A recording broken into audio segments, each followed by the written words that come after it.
All right, y'all. Tennessee added a guard from the transfer portal yesterday, and his name is Amaree Abram, listed at 6'4", 195. He is a junior. He averaged 12.3 points per game last season, 4.4 rebounds. Y'all know that I love to see that. 1.7 assists, shooting 42% from the field, and y'all can see that he's played at several programs here previously. So Ole Miss is where he started off at, then goes to Georgia Tech, and last season he played at Louisiana Tech. So he shot 37% from three last season, and he averaged 1.5 steals, shooting about 85% from free throw.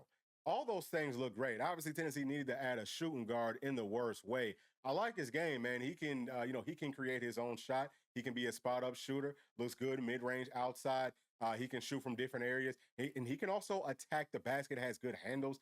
His defense is going to be good, of course, playing with Coach Barnes. So I love all those things, man. I think he's going to fit in very, very well with this team. And we all know that the tournament is that's about guard play, right? You got to have really, really good guard play. So adding a guy like this that can do so many different things, I love the way that looks for this team. And now the roster is really starting to take shape. Obviously, Kobe G, he's going to be starting at the point for you. I think that Abram is going to be our 2 starting off. And then as far as 3, I'm going to go with Nate, man. I think that Nate's going to run that 3 for us. 4 is the one that starts to get interesting. Do you want to put Carey there, or would you maybe want to put like JP? Because we heard that JP's mid-range has really gotten better. You might be better off putting him there, and then you've got 2 basically 7-footers playing in your front court, because Felix is probably going to be getting the start at 5. So I think that we look pretty good there with the starting lineup. That's pretty solid at this point. But who's going to be coming off of the bench? I'm not quite sure. I think that Boswell's probably going to be running that point, which is huge since he's going to have a true point guard now, or a true backup point guard now. And then I think that you might look at Evans to maybe be your 2. Who's the 3 going to be? I don't know that we really have one at this point. We're going to talk about that here in just a second. But, we've got a few guys that we can rotate in. I'm not sure about the rest of those freshmen. The 2 that I think will play, like we said, Nate, and I also think Evans, those 2 guys. But outside of that, the other 2 will probably have to wait. But things are starting to look pretty solid for us. Obviously, you love what Cade Phillips can do, being one of the 4s, at some points for you. So the front court looks solid, but we still need to add some more guards. And that brings us to this outline of the NCAA's current 5th year of eligibility rules. If you come down to the permanent 5th year, you can see that the NCAA is actually very strongly considering implementing this permanently for all student athletes. Now, there is no timeline on it, which is why most people are shooting it down and saying that, well, they'll probably wait till next season to get this implemented. I don't know if that would be smart, number one, and I don't know that they would do it because it's not smart. They've dug themselves into a really deep hole by just doing stupid stuff over and over and over again. You would think that at some point they're going to learn. So if we can get this 5th year granted this year, what that means is guys like D-Stone Dubar and obviously Jordan Gainey can come back for that 5th year. Now, Jordan Gainey, we know that if this is granted, will definitely be back. His dad's on the staff. He's got good size. He played great down our home stretch. Might have been our most clutch and most consistent player, honestly speaking, if you look at the NCAA tournament. And really for like that month leading up to it, he just played outstanding. So for him to get an opportunity to come in and potentially start, he might still be coming off the bench either way. I think that he could work himself into a real NBA draft pick. The same thing, kind of similar could be said about D-Stone. Now, D-Stone, he has good size. So I look at him as a guy that could play at wing for us, 6'6", coming off of the bench.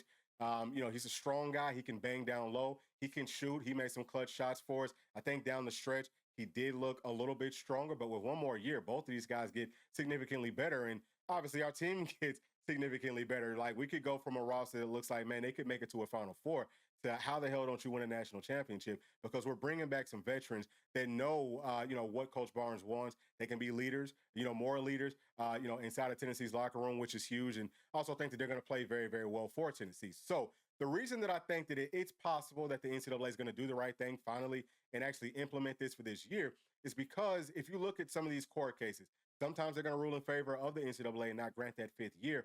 But recently, you've seen that the courts are ruling more in favor of the players. Actually, the most recent case is with a kid named Jed Elad that's going to be playing safety for Rutgers coming up this season. And, his argument was, hey, I played junior college, so I missed out on 1 year of being able to profit off of my name, image, and likeness on the highest level. So that violates antitrust laws. As soon as the antitrust stuff gets brought up, the NCAA knows that they're going to lose. I don't know how they're, winning any of these other cases, but it's only a matter of time before someone's going to bring down the whole house. And they're gonna end up having to back pay all this stuff. So everyone feels like the NCAA will actually grant this 5th year. why not just do it now? Like, what are you waiting on? Why would you wait one more year? Because you're just adding to the money that you're gonna have to pay back.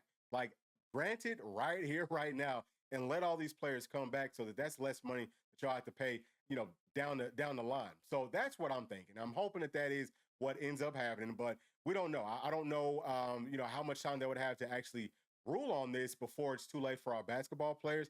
I would think that, shoot, we could probably, keep them kind of like close to the program, and then maybe, if they can get this implemented before the actual basketball season starts, or, maybe that it would have to start before summer because these guys still have to work out and all of that type of stuff. But I would say, really, shoot, maybe even if they wait all the way up until the basketball season starts to get this implemented, I mean, we could still get these guys on this team. I don't know. I'm just throwing something out there. That would be huge. If Tennessee can't get that fifth year, granted, we can't get these guys like Jordan Gainey and D-Stone Dubar to come back, we're going to probably have to go overseas, find some guys. I'm looking for players that are 6'4" and up. I want a guy that can play guard, and I want a guy that can play some wing for us, preferably, get two guys that can do both.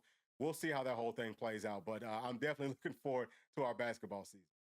Thanks for watching, and please make sure to like and subscribe to the channel because that keeps us growing inside of the YouTube algorithm. And if you did like this video, here's another one that you might also enjoy. Thank you, thank you, thank you. We'll see you on the next one. Peace.